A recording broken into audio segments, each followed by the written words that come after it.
Добар ден од студиото на Слободен печат. За една недела претениците ќе ја почнат расправата за буџетот за 2026 година. Се очекува вообичаената реторика за едните да биде развоен, за другите да биде социјален, без развојна компонента. Постојано се зборува најголем буџет, што е нормално да биде најголем, само од инфлацијата што се вели би се зголемил, и така годинава имаме 6,7 милиарди евра на расходна страна, 6 милиарди евра на приходна страна. За буџетот ќе дискутираме со Абил Бауш, економски аналитичар кој што постојано ги следи овие теми. Добро дојдовте, господин Бауш. Добро ве најдов, благодарам за поканата. Еве да почнеме. Имаме буџет во кој што заплати и пензии ќе отидат над 40%.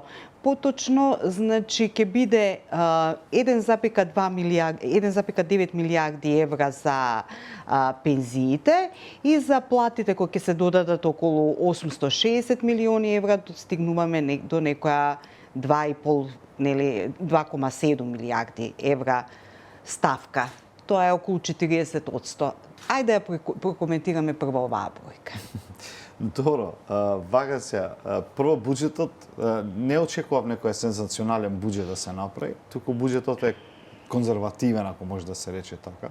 Но не дека ова влада ја прави, тоа е 30 години е таков, нема некоја компонента на кој што може да биде малце поинаку. Тоа има за ова што го кажавте за покачување на плати, пензии, таа социјални трансфери, има стабилизирачка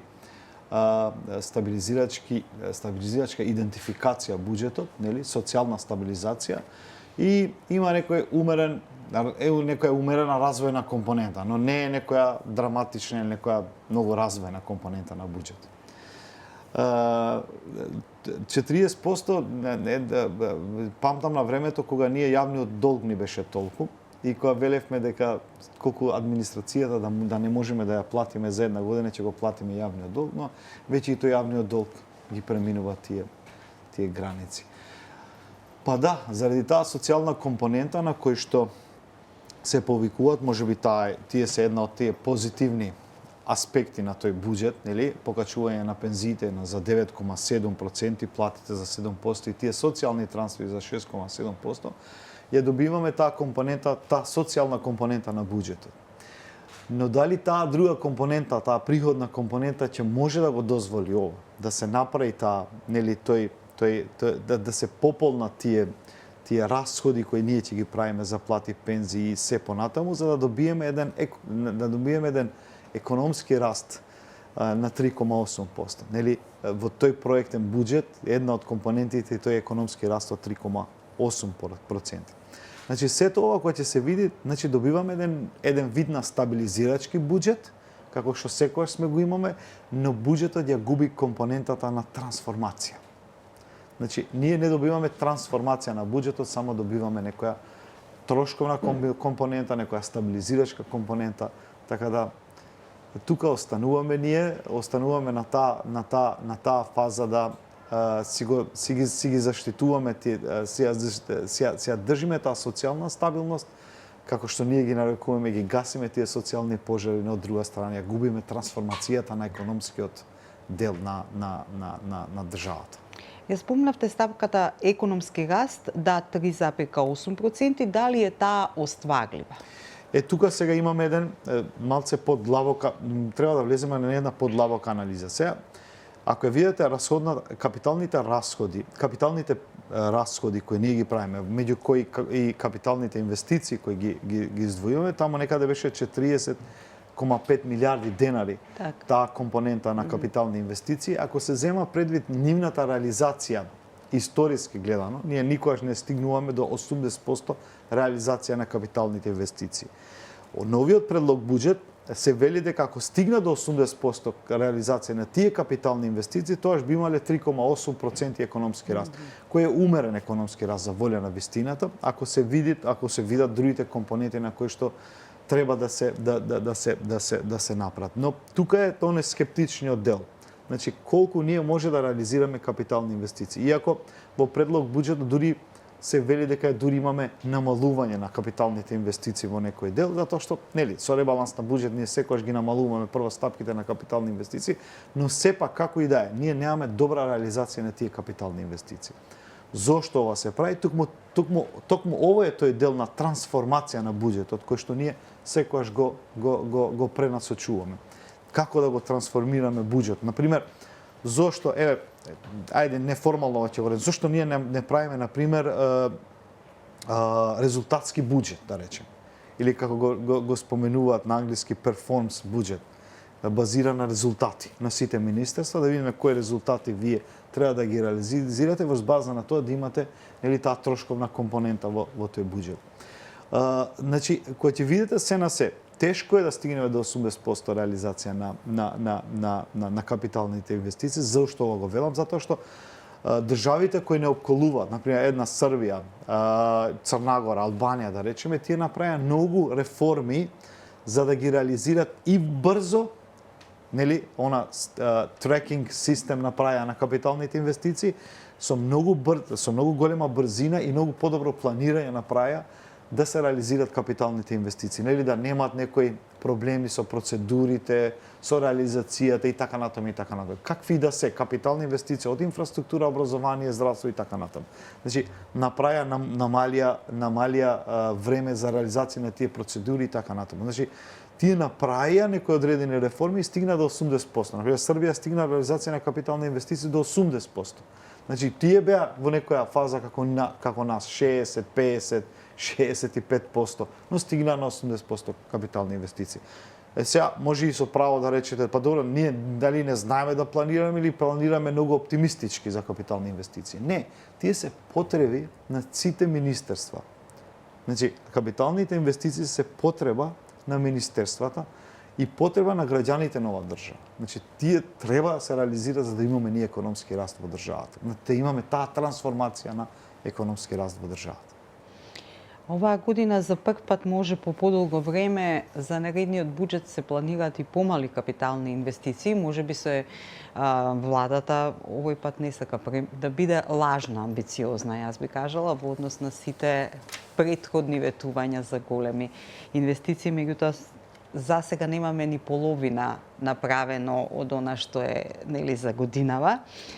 Ги гледам во проектите, се уште се железница, значи проекти кои што се почнати и не може да се видат некои посебни нови. Дали па може би тоа е единствено да кажам дека веќе се почнати, па може би ќе дадат некој импулс за забрзување на реализацијата. Меѓутоа, како и да е, велите со не очекувате 80%, а со тоа значи не се очекува ни стапка на раст на 3,8% ако не се реализираат. Па мене најмногу ова ме плаши. Ја не велам дека или не знаеме добро да планираме, или не знаеме добро да реализираме, негде тука во средина постои таа вина. Но видете, сите тие, ако ги видите капиталните инвестиции, ќе видите нешто многу интересно. Значи, ние имаме капитални инвестиции кои се елементарни, базични. Значи, и канализација. Ова го велам, зошто ова го велам? Затоа што, например, тие се можеби и многу неопходни да се направат, за да ние почнеме од некоја платформа за да бидеме некој вид, да створиме некој економски раст. И тие планирани капитални расходи кои треба да ги направиме. Зошто ова го велам? Затоа што, видите, и кога би вие ги намалите тие капитални инвестиции, вие само проекција, значи, си играте само со бројки. Значи, нели ќе имаме ние некоја реализација од капитални инвестиции за да имаме и бруто домашен производ, но од друга страна вие ги губите таа економска активност внатре која што треба да ја направите, да им ја сервисирате на граѓаните. Еве да вака да направиме. Вие знаете, во 2019 до 2024 ние имавме сет на кризи, така? И сега тие сет на кризи беа со различни природи, но како и да ние го чувствувавме, ја чувствувавме таа економска, ајде да речеме, економски кризи кои ни се случуваат. Со пандемијата завршивме до зинџирот на исхрана, како го нарекуваме, или она што кај нас се случи да не можеме да сервисираме елементарни, значи ни се покачуваат цени на елементарни производи. Во ова фаза многу интересно, кога видовте дека тој систем на здравство колабрираше во 2019-2020, многу добро се сеќаваме ние. И ние првата работа што правевме, ние зимавме, си ги сервисиравме нашите услуги во тие установи со зимање на долгови, нели? За да можеме некако да го премостиме таа криза која ни се случуваше, така? Ако се сеќавате. Значи, цело време, значи, нашиот здравствен систем пропадна. Во меѓувреме, образовниот систем не беше тој кој може да постои, да направи некои одредени исчекорување напред, а од друга страна вие се задолжувавме да затварате кризи во една ситуација. И вие заради тоа, ако не се имам едни бројки тоа, вие се задолживте негде со 600 милиони евра обврзани со каматна ставка од 6,9% на кој што ова година ви доспева таа каматна ставка. Значи, овој буџет ќе треба тоа да го платиме. Видете, ако вие вака размислувате цело време за да затварате некои кризи, значи да немате визија што би се случило понатаму, вие секогаш ќе бидете во таа фаза да не реализирате капитални инвестиции. Зошто го велам? Го велам затоа што ние не сме конкурентни во енергетскиот систем. Не можеме да речеме дека ние во енергетскиот систем ќе бидеме конкурентни со државите. Мала држава сме ние. Едно, друго, што со зелена кажете го, со зелена трансформација и тука не сме некои, да речеме, многу добри во тие реформи. Нас не останува само инвестиции во капиталот на луѓето, потенцијалот кај граѓаните, значи кај новата генерација. А како се штитат тие? Со образование и со здравство. Така.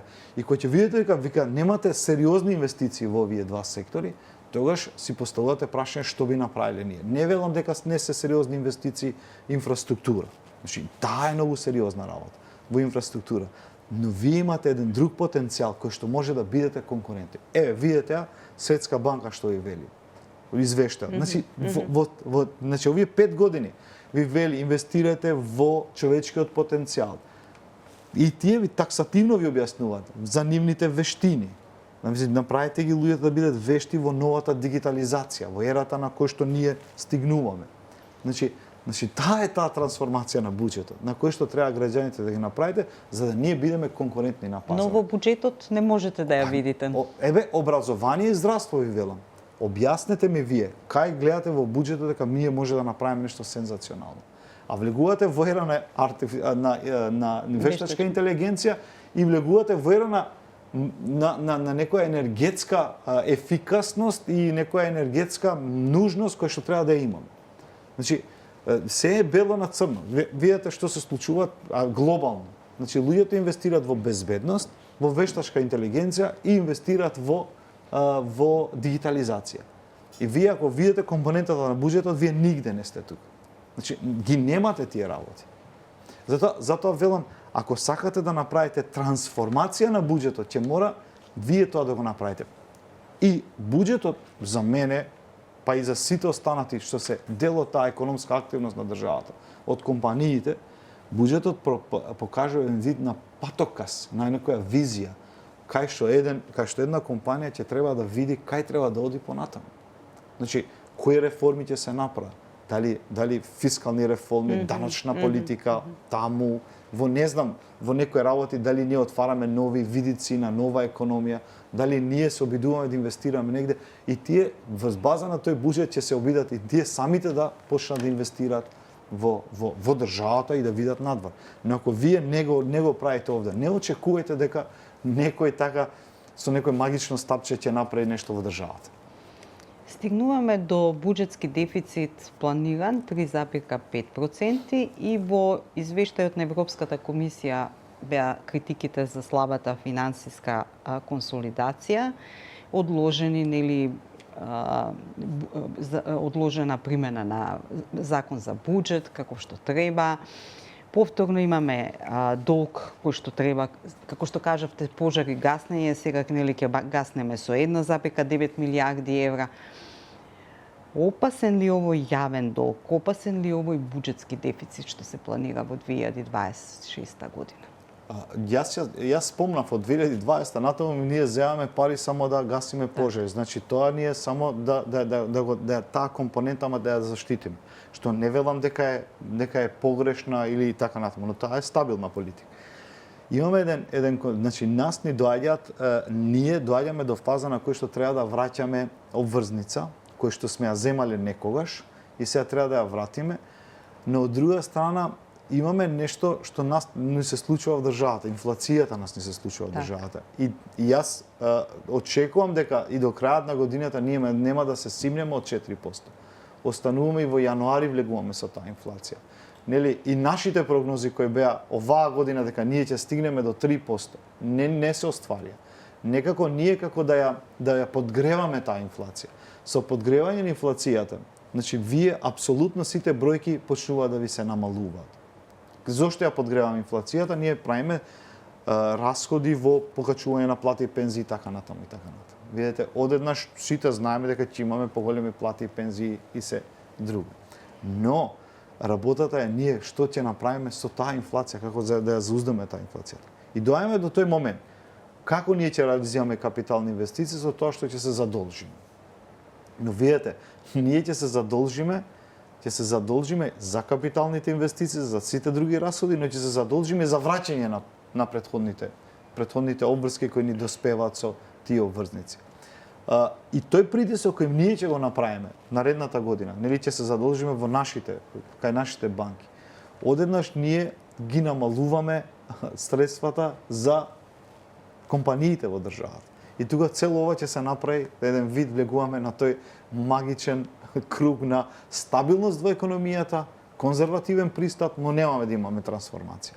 Видете, тој јавен долг е сериозна работа.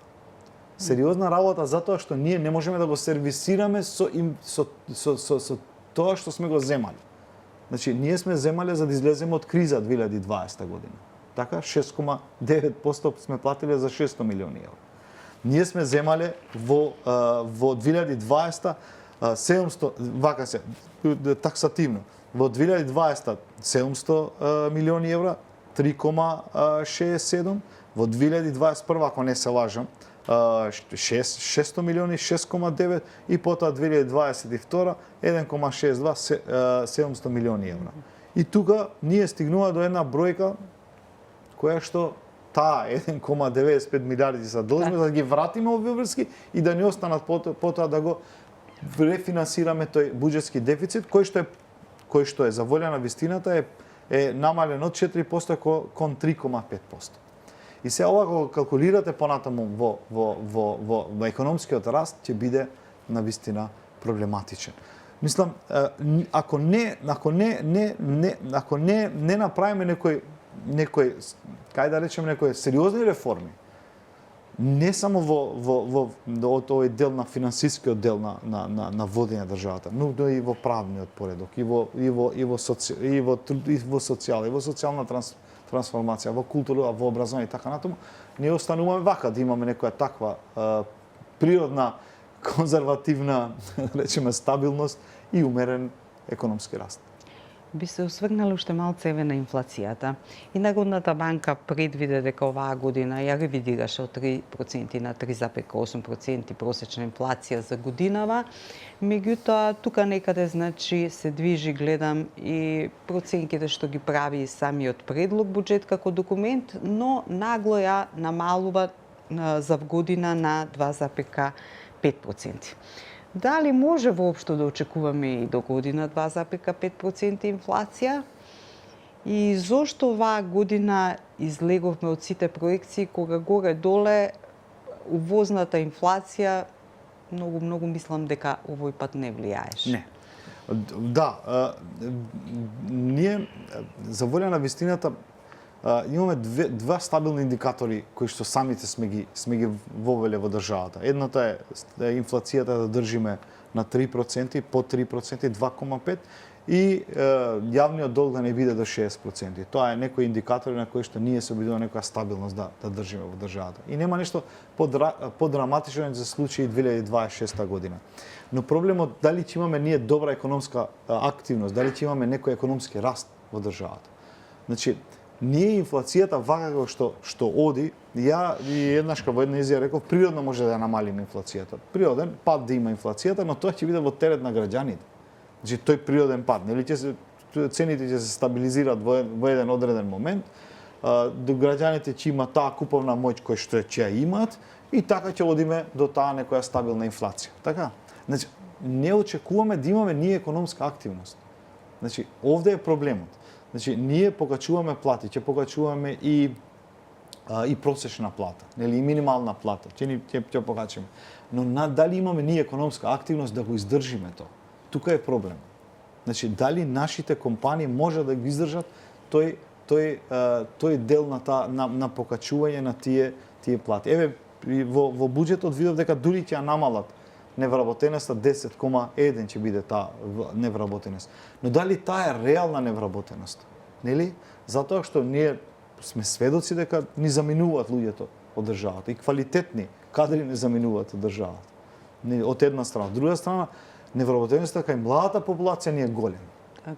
Од трета страна, пензискиот фонд кај нас е во неоптимални услови. Значи, нели, ние немаме еден пензионер за 1,5 вработени. Ние имаме 1,3.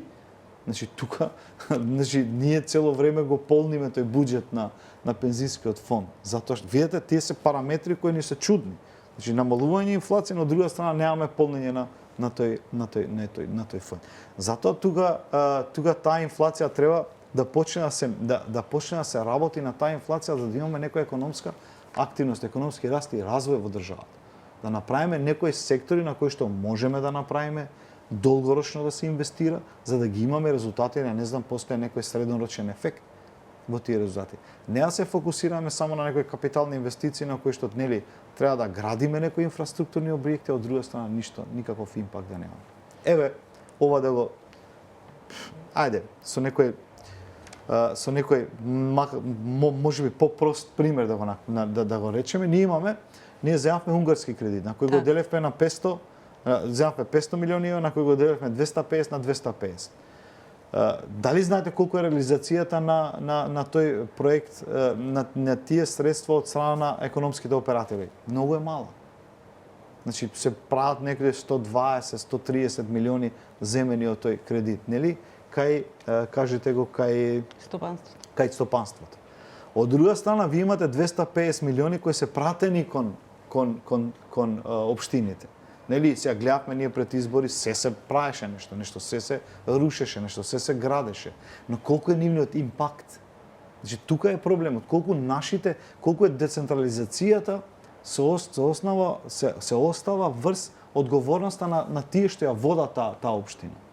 Значи, ние цело време кога да ги разгалуваме тие општини, едните им ги кажете го, им ги чистат долговите, другите им дават пари, но нема никаков импакт во тие единици.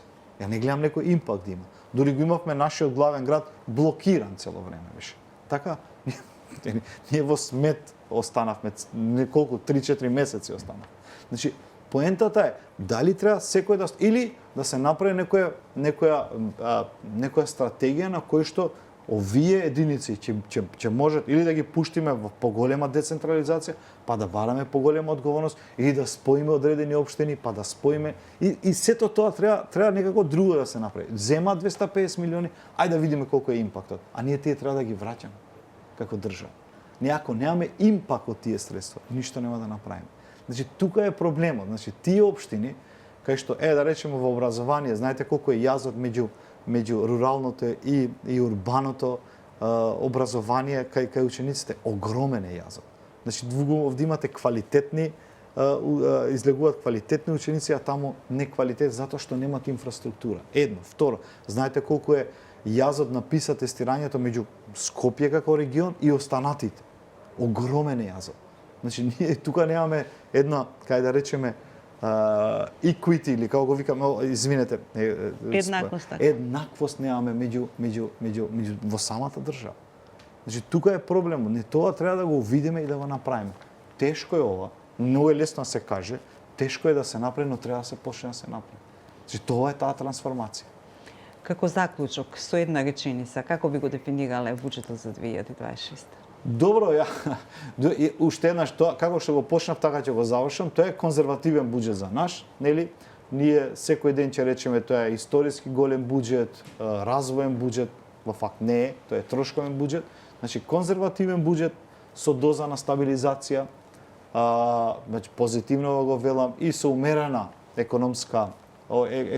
со умерена развојна насока, нели, економска насока, но со многу голем недостаток на трансформација. Ви благодарам, господин Бауш, што бевте во студиото на Слободен печат, и ви благодарам на вас, гледачи и слушатели, што бевте со нас во програмата.